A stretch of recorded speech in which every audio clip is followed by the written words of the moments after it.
Grand Rising people, all my melanated beings, indigenous beings, and loving creatures of this planet Grand Rising.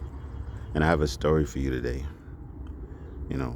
And they always said, like, you've always heard that men are not supposed to cry, right? You've always heard that. They make seem like tears seem like it's something wrong with tears. Grand Rising to everyone. I want to share a story about tears. You know, um, See, let's think of water, and let's relate tears to water, because tears are water, mostly water, a lot of salt. Why there's salt in tears? Think about that. Saltiness, hurt, salt. Tears are salty. It's not pure water. You see, and think about a free flowing river. That free flowing river is always clear. It's not mucked up. There's no garbage in it.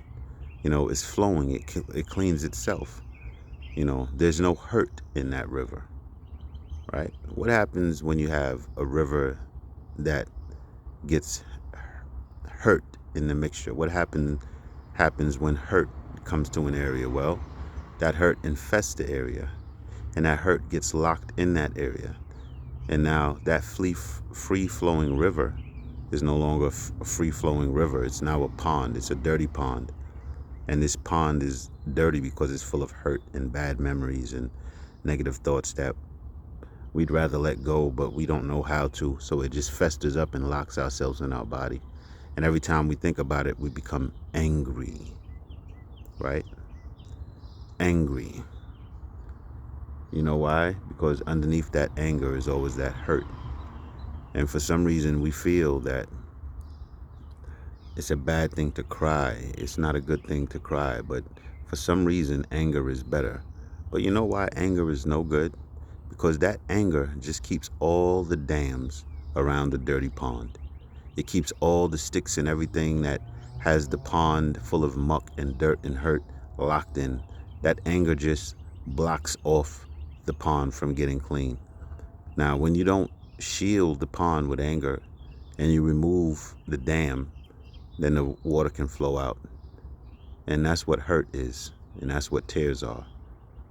Tears are the dirty waters of hurt flowing and starting to flow again. And you release those dirty waters of hurt, and it becomes a free flowing river again.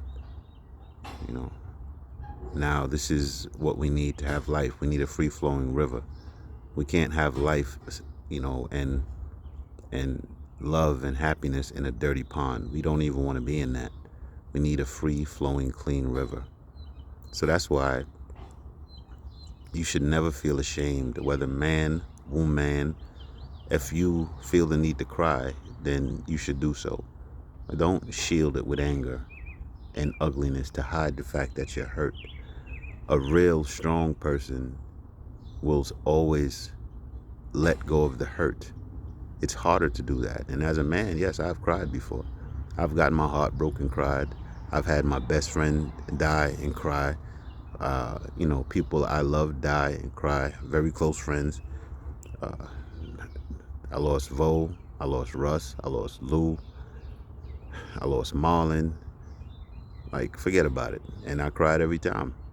And that was just the hurt, the missing them, releasing it. I didn't want to lock that up and become angry, because the only way to lock that up is to put a shell of anger around it and try to toughen up and act like you're not hurt, when in all honesty you're hurt, and you need to let it go.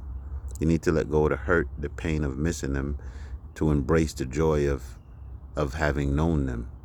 The joy of having them in your life. That's why we can't be ashamed to cry or feel like it's a bad thing to cry. Crying is cleaning the dirty pond. Crying is releasing the hurt. I'm not saying you cry for every little thing, no. But when things hurt you that deep and you need to cry, you let it out. You cry. You express it and you let it go. Take the damn sticks and stuff from around the pond and let the water flow free. And heal. And allow it to leave so it can continue to flow. There's another saying being angry is the equivalent. It is the equivalent of you taking poison, but expecting the person you are angry at to die. Have a grand rising, my melanated beings, loving creatures of this planet. Let's affirm for the sun. Let's affirm for a higher vibration. Let's affirm for a higher frequency. Let's affirm for more friendship, more commune, for more truth, for more revelation, for more upliftment, for more spiritual righteousness, for more growth as a people, as one. Have a grand rising, or rich rising.